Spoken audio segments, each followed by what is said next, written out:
আমি director operation lieutenant colonel Tajul Islam Chowdhury.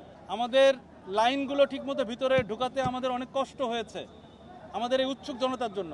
আমরা বুঝি আমাদের সবই দরকার আছে, কিন্তু এখানে উৎসুক জনতাটা একটু বেশিই ছিল, বেশি পরিমাণে থাকার কারণে আমাদের অত্যন্ত পেতে হয়েছে। এখানে আল্লাহর কাছে অশেষ রহমত যে এখানে বড় ধরনের আর কোনো বিস্ফোরণ ঘটে নাই।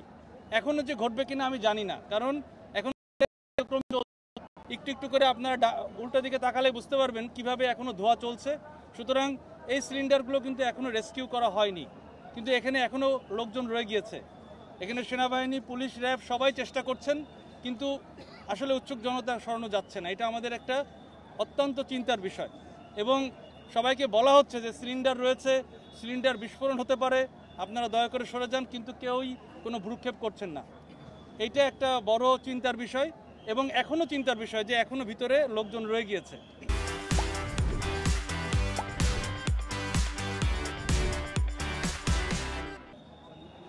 আমরা অনুরোধ করব সবাই যেন এখানে সরে যান, আমাদের কার্যক্রমে সহায়তা করুন। আমরা জায়গাটা আগে সেফ করি, নিরাপদ করি, তারপরে আপনারা আসবেন।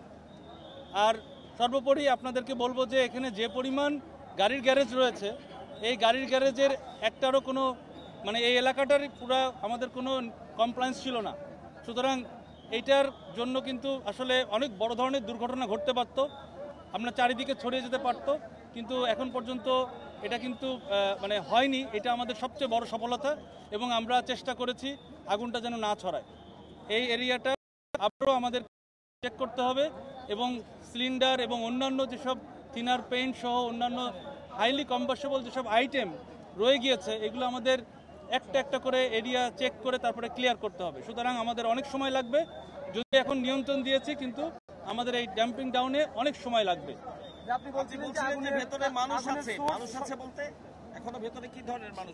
মানুষ বলতে বলছি যে এখানে যেই যারা দোকানদার এবং যারা যারা কর্মী রয়েছেন তারা এখনো রয়েছেন। এটাই স্বাভাবিক যে তাদের যেহেতু একটা ক্ষয়ক্ষতি হয়েছে, তারা ওই জায়গাটা ত্যাগ করছেন না, কিন্তু আমরা যতই বলছি না কেন ওনারা কিন্তু ওই জায়গাটা ত্যাগ করছেন না। এটাই আমাদের একটা চিন্তার বিষয়। সোর্স শনাক্ত করতে অনেকটা সময় লাগছে, সোর্সটা কি ছিল আর কি পরিমাণ ক্ষয়ক্ষতি আপনারা প্রাথমিকভাবে দেখতে পেয়েছেন, কি কি ক্ষয়ক্ষতি দেখতে পেয়েছেন, বিস্তারিত একটু বলুন। বিস্তারিত এখন বলা যাচ্ছে না, এটা আনুমানিক আমরা বলতে পারবো। প্রাথমিকভাবে আমাদের সোর্স এটা তদন্ত সাপেক্ষ। এটা কি কোনো একটা অক্সি অ্যাসিটিলিন শিখা থেকে হয়েছে, না এটা কোনো কেউ সিগারেট খেয়ে করেছে, না কেউ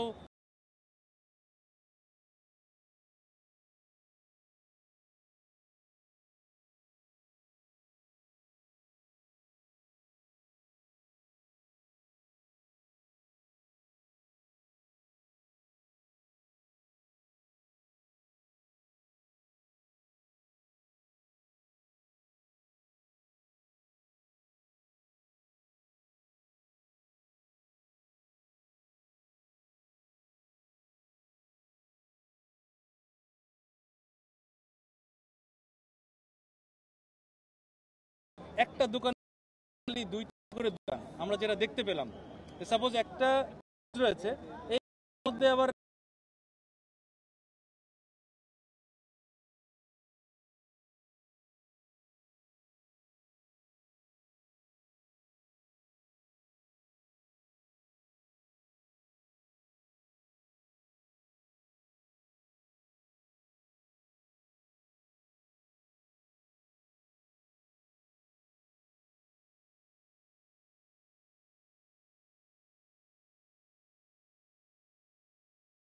টা দোকান পড়েছে, আর ওদিকে সমিল দুটা পড়েছে, এটা আমরা বুঝতে পারছি। যদিও সমিল আরোগুলো অক্ষত রয়েছে, তবে দুটা সমিল এখনো ধোয়া রয়েছে। এবং কয়টি সিলিন্ডার বিস্ফোরণের শব্দ আপনারা পেয়েছেন আসার পর থেকে?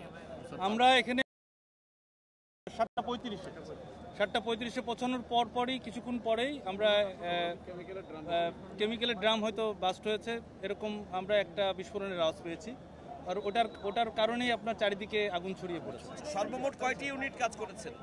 এই পর্যন্ত আমরা 9টি ইউনিট কাজে লাগাতে পেরেছি, আর আমাদের 4টি ইউনিট এখানে চলে আসছে নেই। 9টি ইউনিটে আমরা আগুন নিয়ন্ত্রণ দিয়েছি 2 ঘন্টার মধ্যে।